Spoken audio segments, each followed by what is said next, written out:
नमस्कार, आप देख रहे हैं दर्श न्यूज। मैं हूं दिव्यांशु। बिहार में बीते 3 दिनों से चल रहे पॉलिटिकल ड्रामे का द एंड हो गया है। आप इसे पॉलिटिकल ड्रामा, सत्ता का हस्तांतरण या फिर सियासी संकट या फिर सियासी महाभारत कह सकते हैं। उसका द एंड हो गया है क्योंकि नीतीश कुमार ने एक बार फिर से पाला बदल लिया है। एनडीए के साथ वो चले गए हैं और सरकार उन्होंने बना ली है। महागठबंधन की सरकार उन्होंने गिरा दी।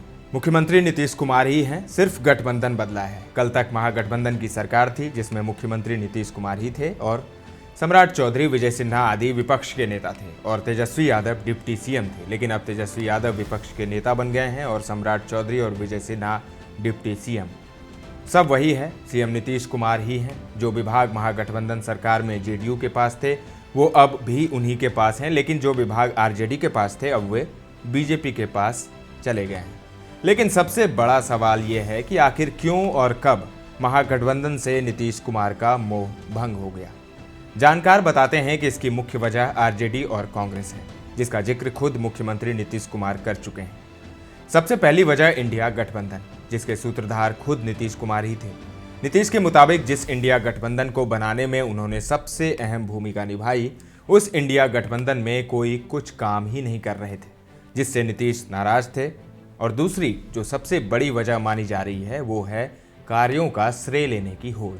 नीतीश के मुताबिक उनके तमाम कार्यों का श्रेय आरजेडी ले रही थी। नीतीश ने कहा कि लंबे समय तक उन्होंने चुप्पी साध रखी थी। रविवार को नीतीश ने इस्तीफा देने के बाद विशेष तौर पर इसका जिक्र किया।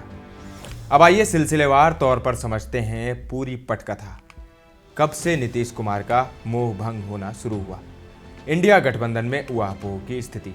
13 दिसंबर जेडीयू की राष्ट्रीय कार्यकारिणी की बैठक की तारीख तय हुई।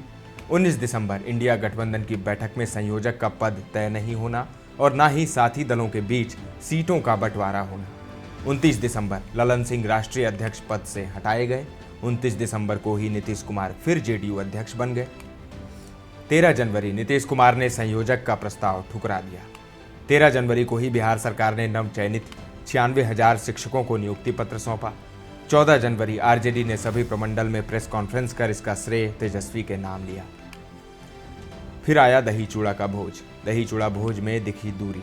15 जनवरी राबड़ी देवी के आवास में दही चूड़ा भोज में लालू और नीतीश में दूरी दिखी।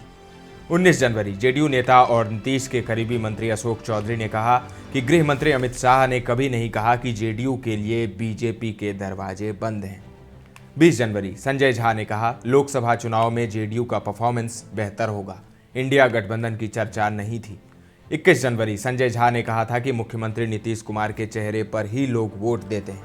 2005 से ही नीतीश कुमार फ्रंट फुट पर खेल रहे हैं। 23 जनवरी जेडीयू नेता केसी त्यागी ने कहा कि कांग्रेस अग्रणी भूमिका निभाने में पिछड़ गई। 23 जनवरी की रात को पीएम मोदी ने कर्पूरी ठाकुर की जन्म शताब्दी से पहले उन्हें भारत रत्न देने का ऐलान कर दिया।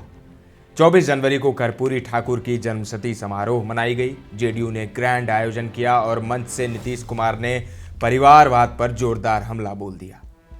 25 जनवरी को लालू यादव की बेटी रोहिणी आचार्य ने एक के बाद एक 3 ट्वीट किए और बिना नाम लिए नीतीश पर जमकर निशाना साधा।